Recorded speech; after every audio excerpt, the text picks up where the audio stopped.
Welcome back to our May edition, and wrapping up the show is Kate Aarssen from Family Services. Kate, thank you very much for joining me. Hi, thank you, Peter. Thanks for having me today. So you are the executive director of Family Services. What counties do they support? Well, we're Family Services Perth-Huron, but we also have programs in Grey and Bruce as well. Just Yeah, to confuse things. just to confuse people. So that's historically been our name. And to be a little even more confusing, some of our programming in Huron and Perth is different across Huron and Perth as well. So that's where we would say call in and ask intake and get clarification from the staff here because there's a variety of programs and they're all funded differently. So it just depends on the funding and the eligibility and the location. You're a psychotherapist by education and training. What brought you in? How does that bring you into this role as executive director? Well, I actually have an interesting history here, Peter.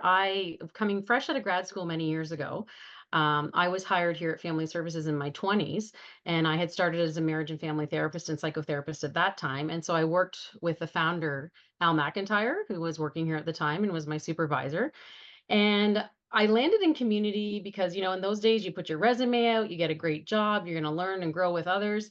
And it was an amazing experience for me. So that's how I ended up here in community. And then life happened and I went into a few other roles. And then I circled back here about 10 years ago and was hired back as a psychotherapist on the family counseling team.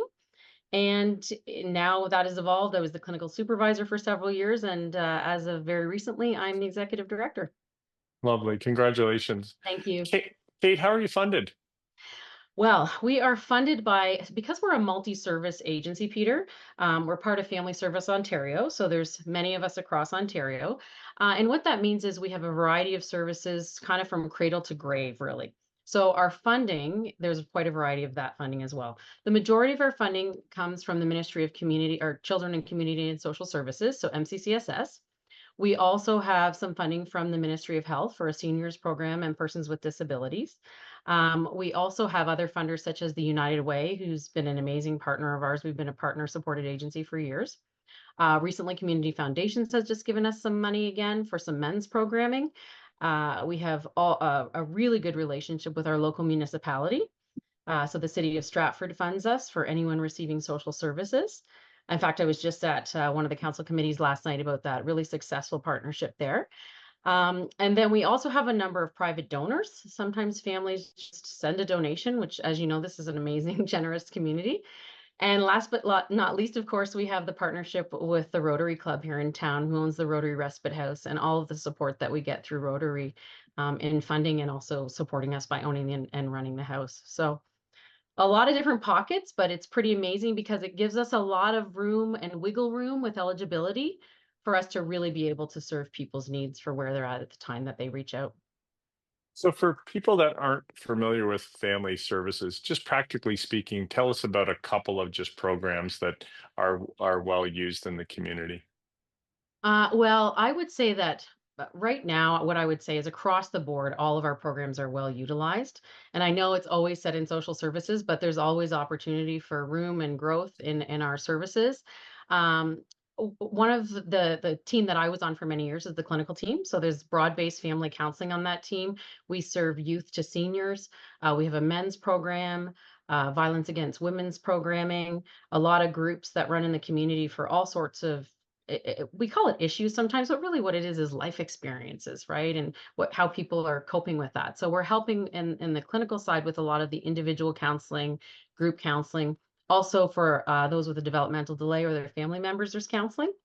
But then we have a whole other side of the house, which is all sorts of types of family supports. So we might have someone who is receiving some programming through our foundations program. So they might be coming and working on some of those life skills and that transition after high school. We also have a number of like it's case management type roles where people are supporting families in finding the resources they need. It might be with us, but it might also be somewhere else in the community. So we have a number of programs for family supports, and then we have another program, and it's based out of Listowel, and that is the family home program. And it's kind of like foster placement. You're nodding, Peter. You know what I'm talking about. So it's kind This of is like the foster. home sharers. Yes, and so we have home shares who open like amazing people who open up their homes for an adult with a developmental delay and they live with them. And then we have support surrounding that family, volunteer drivers. It's a pretty phenomenal program. So we have all of these programs. And then, of course, we have the Rotary Respite House, which I know you're familiar with.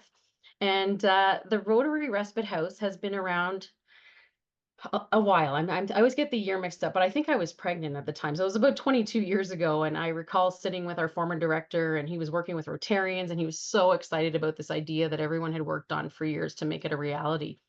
And so that program at the Rotary Respite House is for children up to 18. And it really gives families an opportunity to have their child involved in a program where often they make friends and amazing connections. And they may go for the day, they may go overnight or for a weekend. And then those families end up connecting as well. So it's pretty phenomenal. I feel very privileged to be in the role I'm in right now. As I said earlier, I'm pretty passionate about community and yeah, Family Services is an interesting organization because there's so much diversity in what we're able to offer families. Kate, thank you very much. It's no wonder you're the executive director and representing that community that really is changing lives. Thank you very, very much for joining me. Thank you, Peter. I'm Peter Maraja, your host of What's Up Stratford on this May edition. Thanks very much for joining in and make it a great day.